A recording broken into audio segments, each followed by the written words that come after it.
Okay. Okay, there. Almost there. I am Ray, and this is the last video on reincarnation you'll ever have to watch. Now, if you're prone to freaking out, I might turn this video off because, well, these are like the biggest ideas you could ever think about. Although, hopefully by the end, you'll feel at peace. We'll see. You have been warned. So what is reincarnation anyway? Let's say you got an ice cube. Not the gangster, but a literal ice cube. A cube of ice. See? Let's say you apply heat to that ice cube. He's getting sweaty. Oh wait, it's not that ice cube. Darn it. Then that ice cube turns into a liquid. You apply more heat, what happens? It turns into a gas. Feeling gassy? That's what I thought. Hopefully it's not as bad as the new War of the Worlds movie with Ice Cube.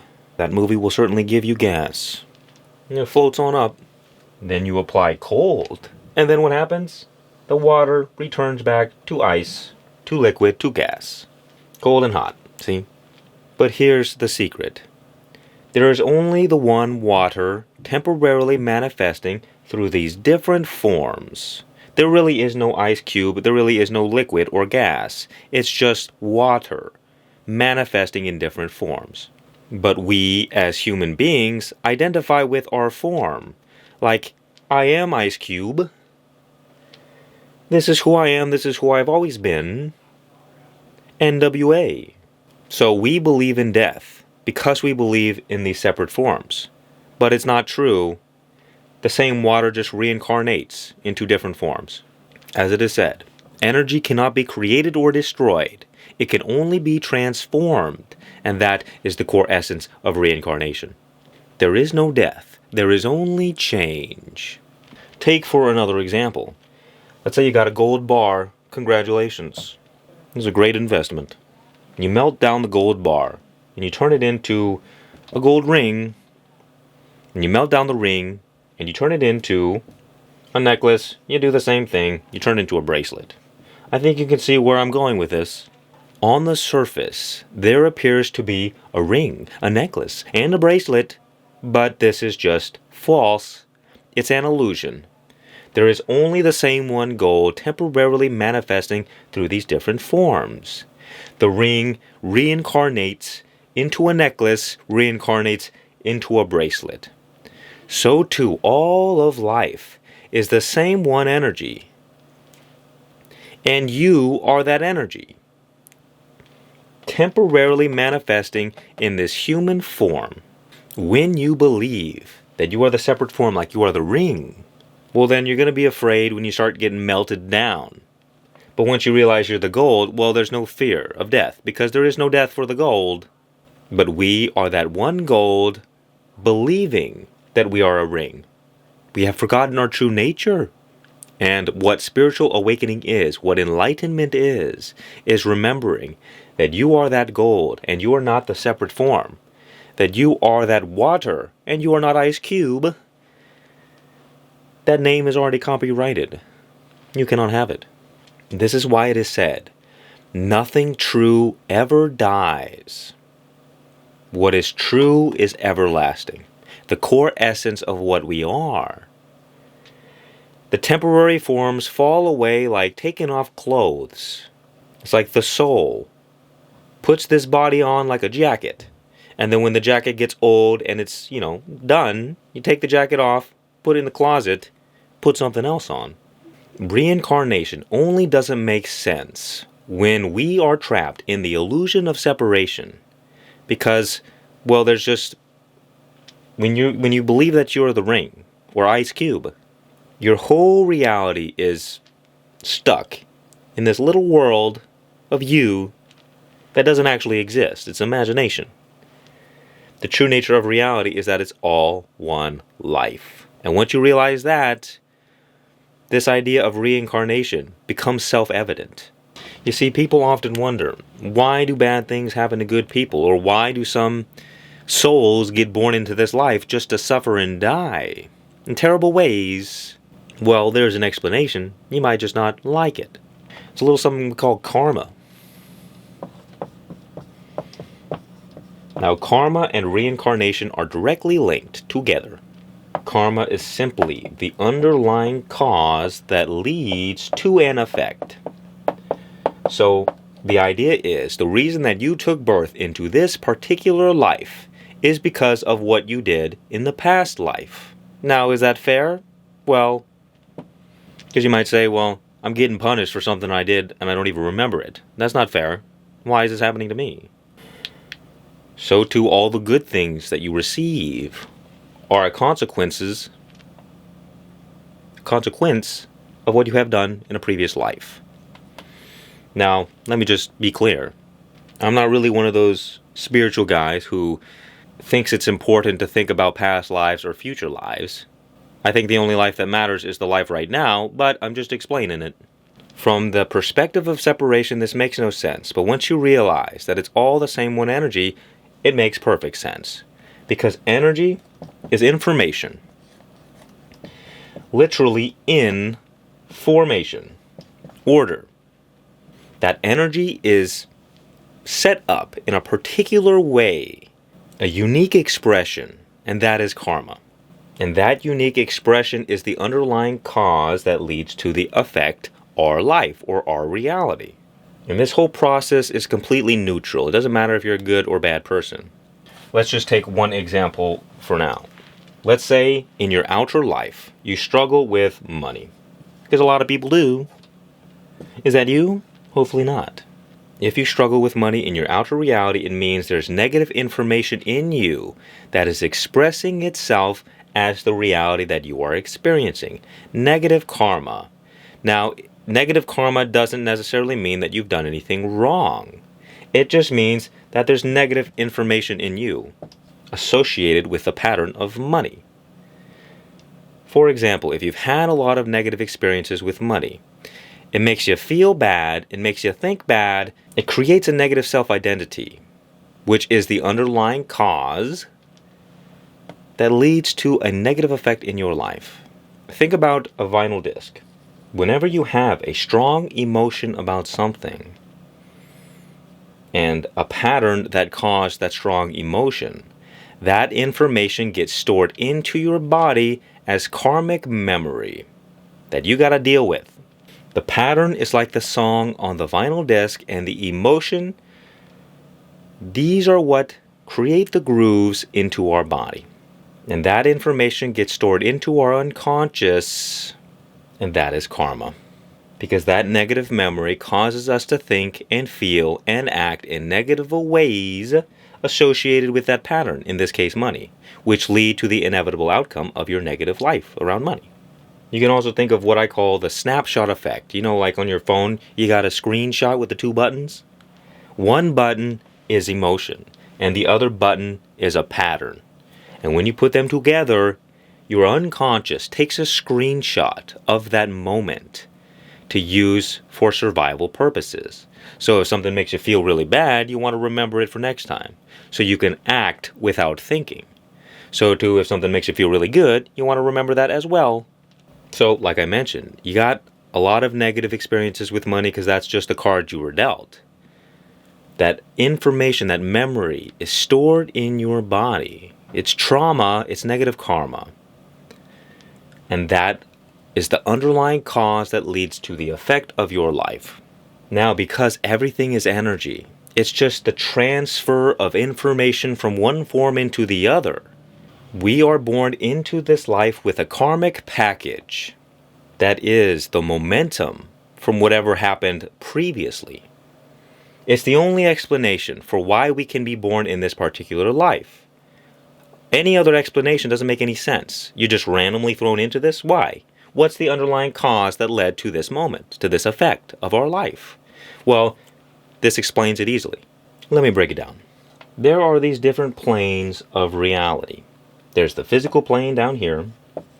There's the mental plane, there's the spiritual plane, and there's source way up here. And we are connected all the way down. So you might think like you're only 5'8", but you're really like thousands of feet tall. You see? What I mean is, you're not just down here in the physical plane. you reach all the way back into eternity. That's how big you are. The physical plane, the physical body is just one tiny aspect of what you are. It's the tip of the iceberg. So too, this whole material existence is the tip of the iceberg of what actually exists. People are like, oh, the universe is so big. Well, yeah, you ain't seen nothing yet. The universe that we perceive is the tiny part. Because as you go within, you find the eternal. And no matter how big the universe is, it's not as big as the eternal. So you got your body down here. Or you could say your physical body. Up here you have your mind body. And here you have your spirit body. And these are just variations of density of information. So in the physical plane, it's the most dense, like the ice cube.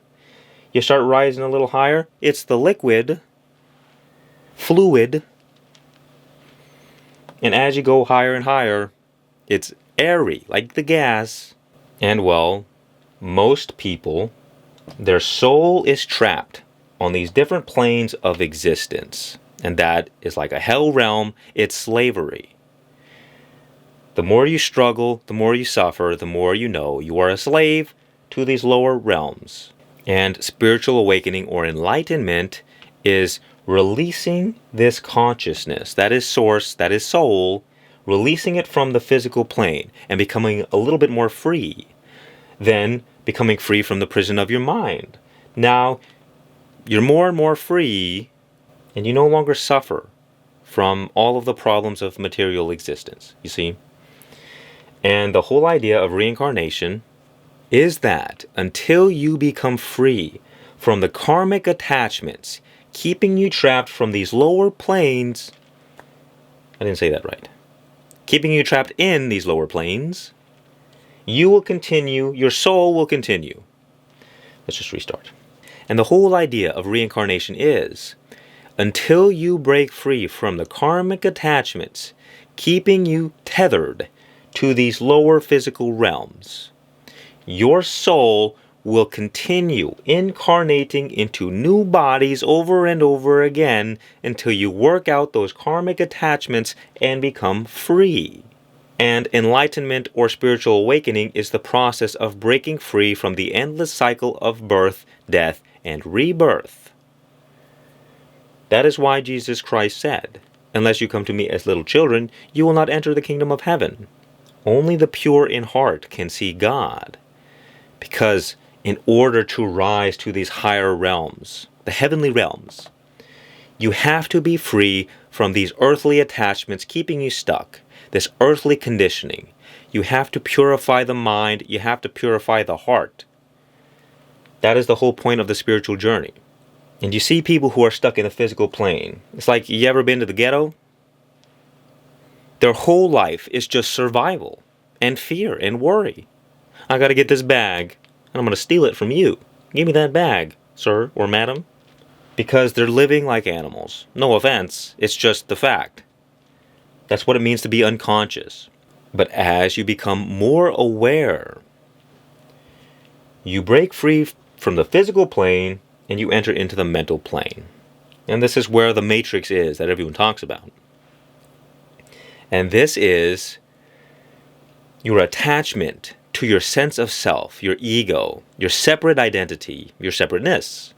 Like, if I was here saying, well, I am a spiritual teacher and this is what I do, and listen to me, I would be attached to my identity as a spiritual teacher. And you see a lot of religious people fall into this trap because they're so attached to their religious identity, they live unconsciously. And they get triggered anytime you attack their beliefs. Stuck in this prison of the mind. And, whoever created this game of life must have been a genius, because the way it's set up is, well, down here, it's like hell. And source, of course, is heaven. And we exist on the spectrum. The more you're attached, the more your consciousness, the more your soul is stuck in the body, the more you experience hell and suffering and misery. And as you become more aware, you free your soul, you free your consciousness, you start to experience more heavenly blissful states. You experience peace and joy and love and abundance more often. I'm running out of room. So up here is awareness. That is the nature of spirit. And down here is unconsciousness. And unconsciousness is, well, the nature of animals. Or, like for example, when you're sleeping. In deep sleep, you are completely unconscious, lacking awareness. So the whole journey is you become more and more and more and more aware until you stop living in unconsciousness. You realize your true nature as spirit, because the physical aspect of you is just a temporary aspect, like clothes. The mental aspect of you is a little bit more permanent, but not that permanent, semi-permanent. But the soul is eternal. That is the truest aspect of what you are.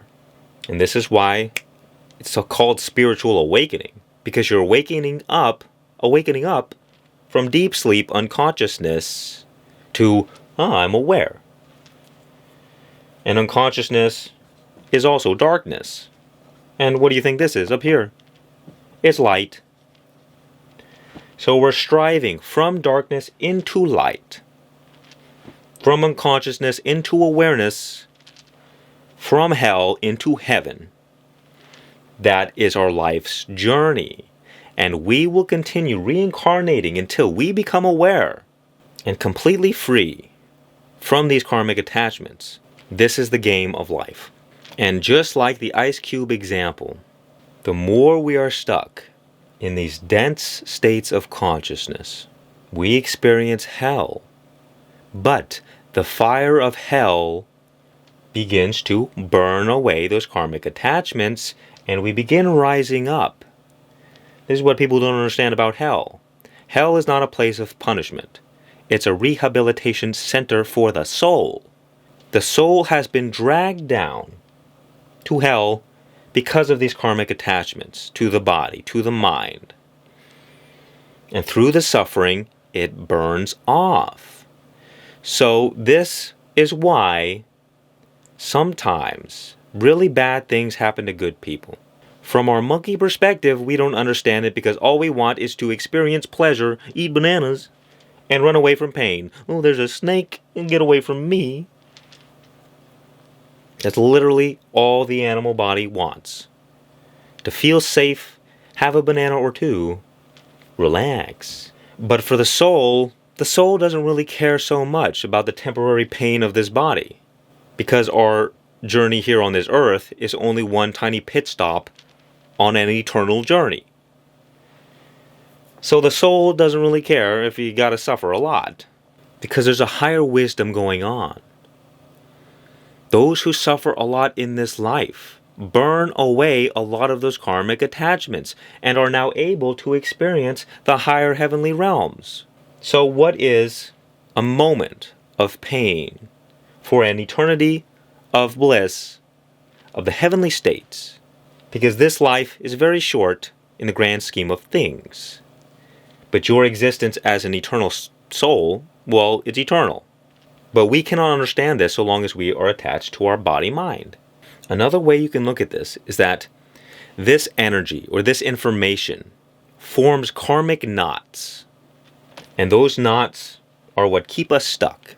So we incarnate into the exact birth that we need to unknot ourselves so that we can become free. And whether this takes one lifetime or a billion lifetimes, the soul doesn't care. It's patient. It's not worrying about nothing. Because it knows fundamentally that the reality that we experience on this earth, it's not the whole thing. It's just a temporary blip. And when you die, you wake up. Wow, that was a scary nightmare. Sure glad that's over, but I enjoyed it at the same time. As Ram Dass would say, death is like taking off a tight shoe. The soul is trapped in this tight body and becomes free. I like to say mourn for the body, but rejoice for the soul. Because now the soul is free. And you might say, well, how do you know there's a soul at all? That doesn't make any sense. Where's the proof? Where's the evidence here, Mr. Buddha? And your beads? You think you're so cool with your beads? Look, the reason I'm cool, well, we're not going to go into that. Not yet, anyway. Maybe later. Just ask yourself this. Is there a temporary aspect of you? Right? Well, that is the body, right? The body's temporary. So mathematically speaking, what's the opposite of temporary? Because you can't have temporary without the opposite. You can't have up without down. You can't have left without right. You can't have negativity without positivity. So what is the opposite of temporariness? Is it not eternal? Yeah, it makes sense, right?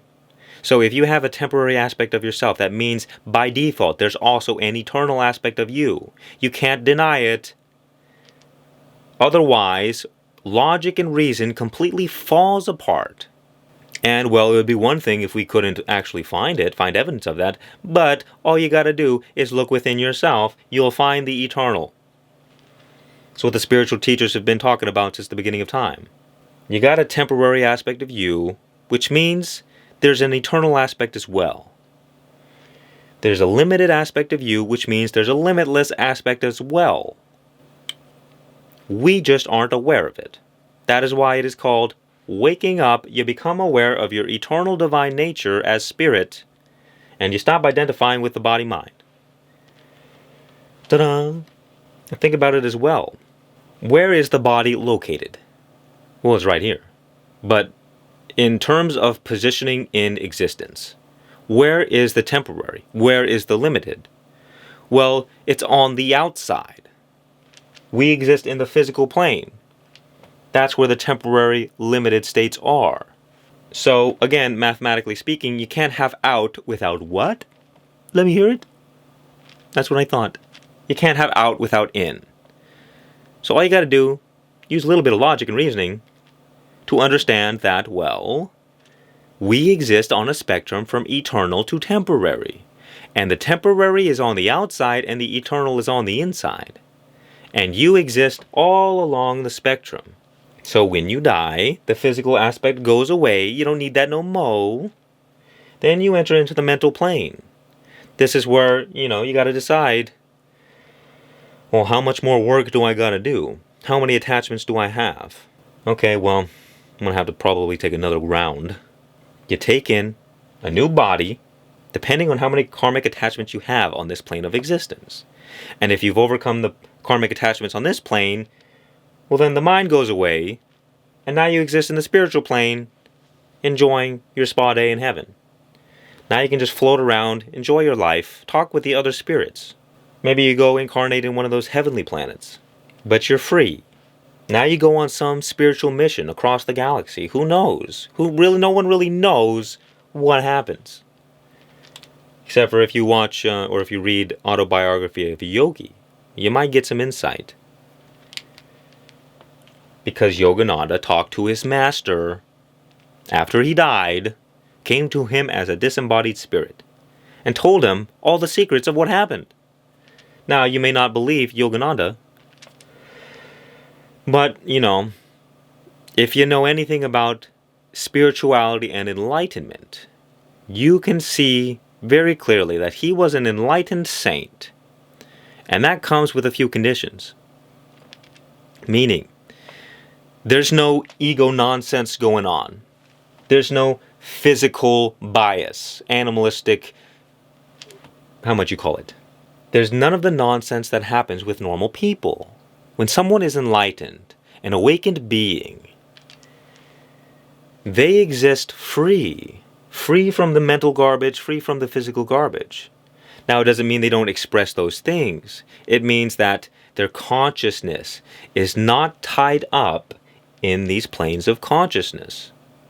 Too much consciousness. In these planes of reality. It's like when you listen to the words of Jesus. They don't just act as philosophical cool things. They poke right through you at your heart, and they just touch it. That is what enlightened masters can do. Whereas when you hear a normal person talk, you're like, some of what you're saying is very silly, and I don't think you know what you're talking about, but you do seem confident. But someone who is the embodiment of the truth can cut through all the noise effortlessly, because they are the light. So they just shine forth, exist, and illuminate the darkness.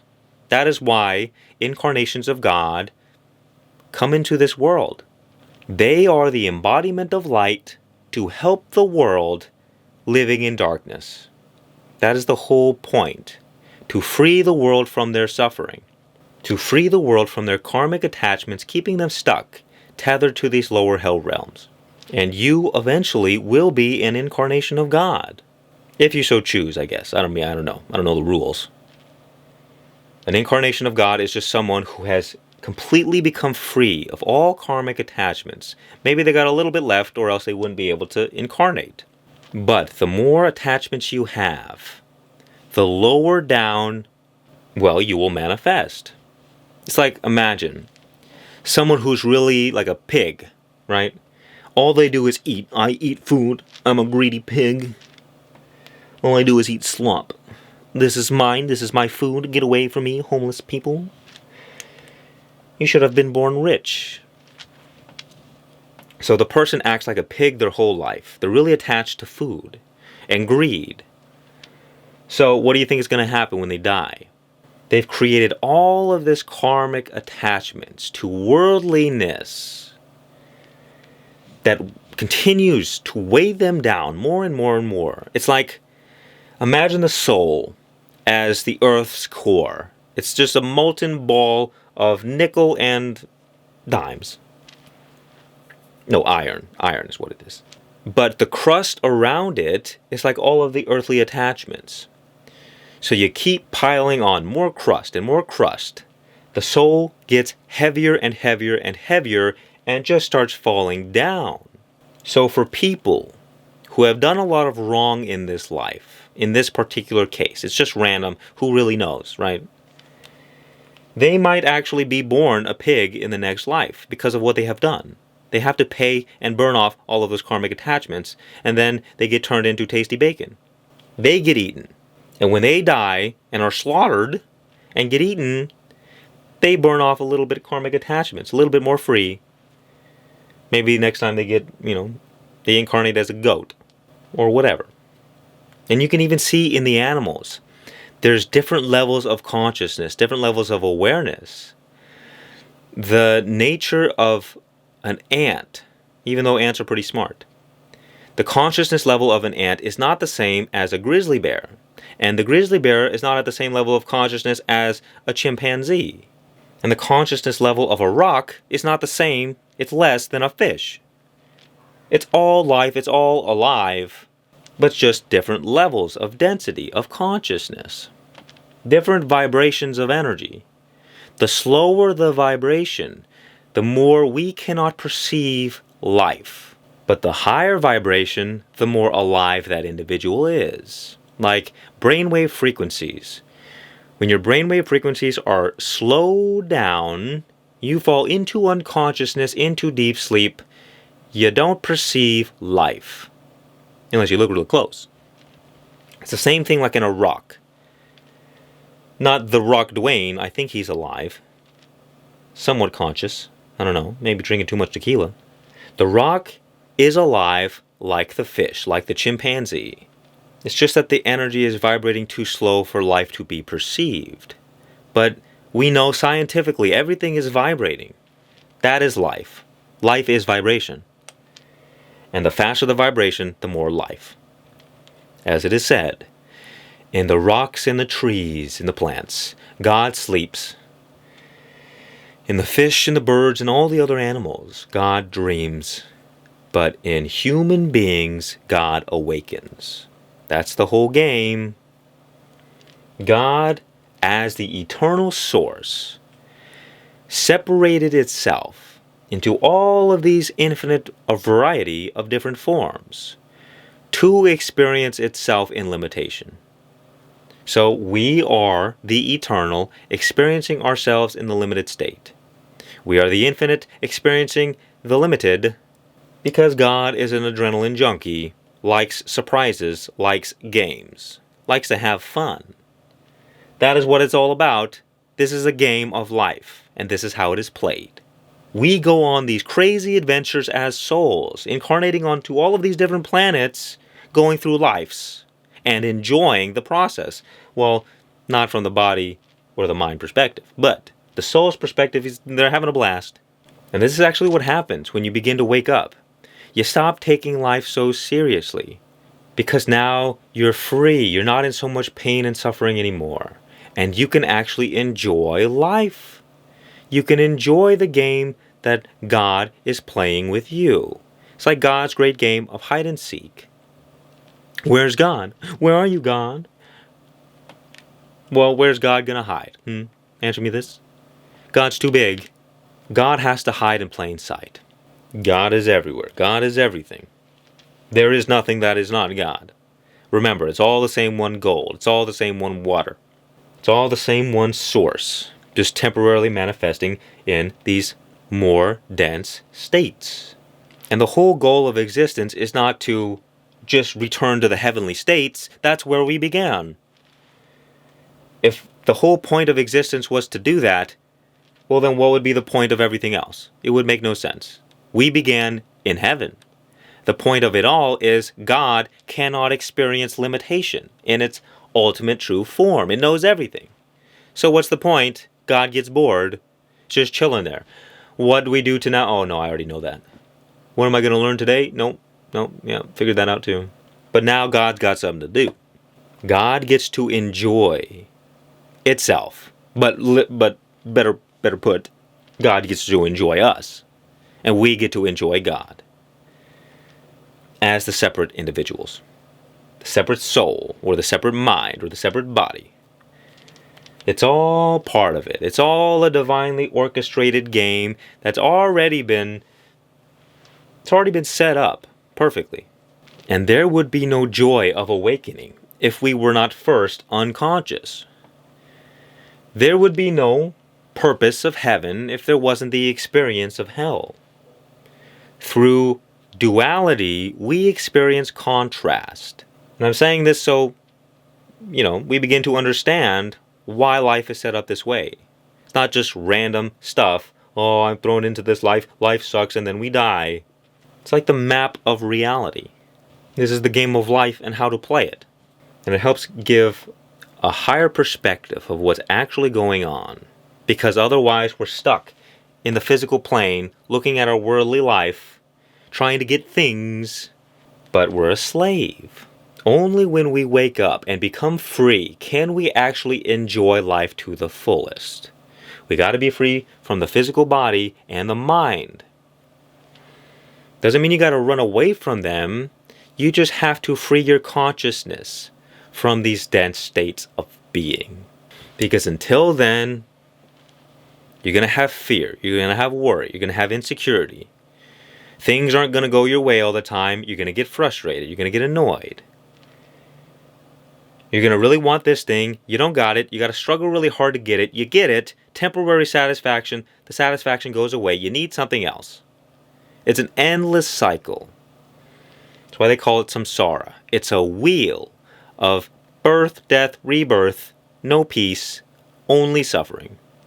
That is the true nature of reality, living from these lower states. There's only suffering. And there's this perceived lie, this perceived illusion that something productive is actually happening.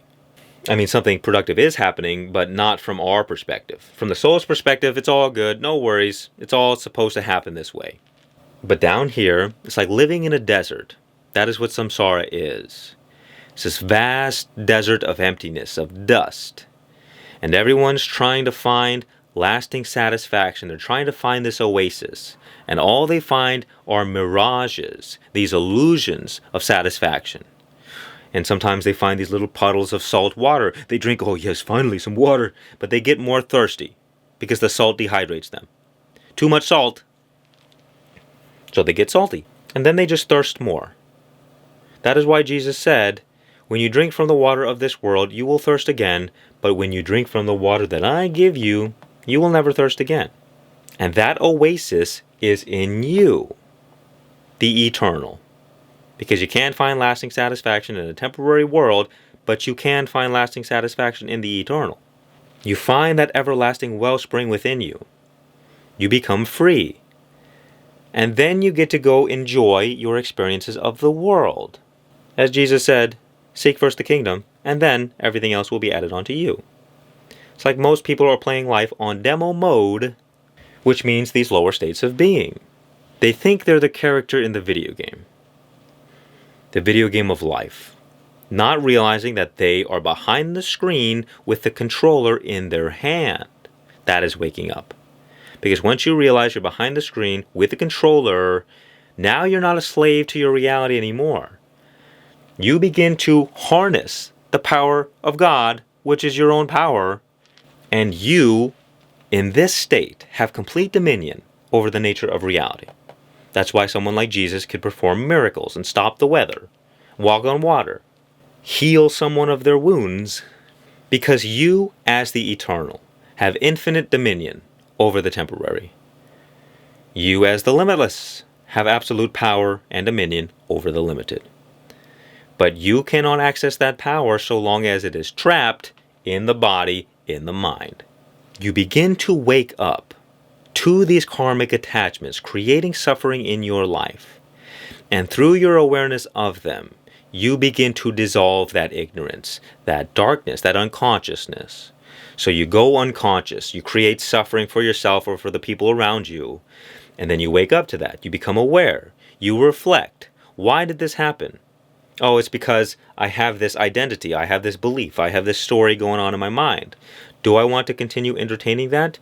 Well, you're going to keep creating suffering for you and everyone else until you become free from it. Because that's what keeps you stuck in hell. So you allow that suffering to wake you up. Burn off those attachments, burn off the dead wood, that which no longer serves you, and you become more wise. That is why the most wise people are the ones who have gone through the most. They become the most aware. And you can see it's the whole cycle of life. You're born at one with God. Just look at the babies. They're like a big bundle of God. And as they grow up, they become more and more conditioned, more and more, this is who I am, and this is what I'm about. And then in old age, what happens? The body begins to fall apart, the mind begins to fall apart, and they return back to spirit. That's why children and old people are the same thing, just from different perspectives, depending on how many karmic attachments they got. And what also happens when you do good things, good karma, remember that karma is information. So when you give goodness to the world, you're putting out a certain vibration, and that vibration is being received by others. And as a collective consciousness, you are contributing to the elevation of humanity. And because giving and receiving are one and the same, it's just two sides to the same coin, all the goodness that you put out comes back to you. You store your treasures in heaven, so that when you die, that karmic momentum of goodness influences whatever happens next. You align more with the image of heaven, with the divine image, instead of the hellish image. So you rise up and you rise up. So too, if you put out a lot of suffering and a lot of misery and you create a lot of pain, that karma comes back to you and brings you down to lower states of hell. And because everything is connected, we are all one. The suffering that you cause, you too will experience, because it's no different than inflicting suffering upon yourself. You just haven't felt the effects of it. So to all the good things that you do for others, you will feel that as well. Because what you do to others, you do to yourself. Hell is separation, and heaven is unity. This is why people like Jesus come along and say things like, love your enemy, because if you fight with evil, you fight with the darkness, you fight yourself, you fight your enemies, you're reinforcing separation, and that causes suffering. But when you love your enemies, you have no enemies. You remember the fundamental truth that we are all one, and that the people who are stuck in these lower states of consciousness, They're like little babies. They don't know any better. And you can't heal separation with more separation. You can only heal separation with unity. And that is why this spiritual path, this spiritual game is not easy. Because you can love Jesus, that's easy. Can you love Satan? Can you love the devil? Can you love the source of evil itself? Well, we're not quite ready for that one, are we? You don't gotta let go of all your attachments at once. And this is not a game of, I gotta do this really quickly. Because that's just another attachment. You let go of whatever attachment is next. And you might not know what that is. You just look at your life, whatever problems are creating suffering, and you deal with the problems. Because the problems aren't going away. And through you dealing with the problems, you overcome the ignorance in your own self. Because life is a mirror reflection of you. The outer world and the inner world are mirror reflections of each other.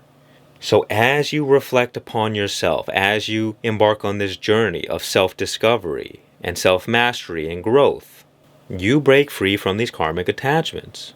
Like if you got a lot of resentment, it's bringing you down, keeping you stuck in hell. You deal with that resentment. You seek to overcome it. You let go of the version of you that is holding on to it, and you become free. When you become free from that resentment, you rise up. Life starts working better for you. If you don't love yourself, you have low self-worth or low self-esteem, life is going to mirror that reflection. You're going to attract situations that suck. And in your dealing with them, reflecting upon yourself, loving yourself more, you break free from that inner trauma, that negative karma, and now life starts effortlessly working out a little bit better. So you approach your problems one by one like big scary demons. You attack the easiest ones first. You become a little bit more free. Now you got a little bit more power. That's no longer trapped in these lower states of being. You overcome fear and worry and shame and guilt and doubt, negative beliefs and negative stories and negative self-identities.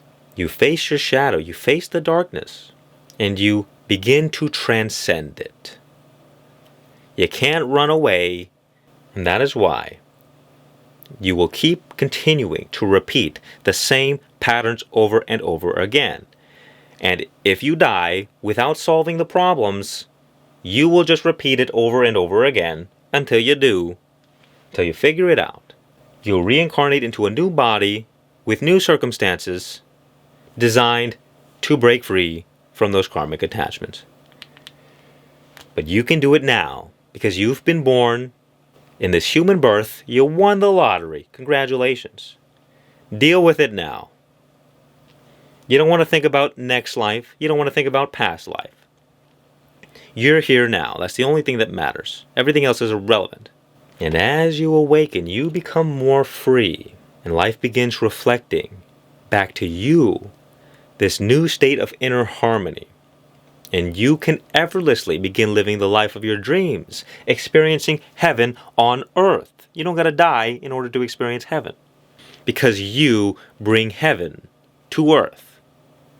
You're not waiting for it, waiting in a long line to get to heaven. You become the light for a world lost in darkness. And that is what this is all about.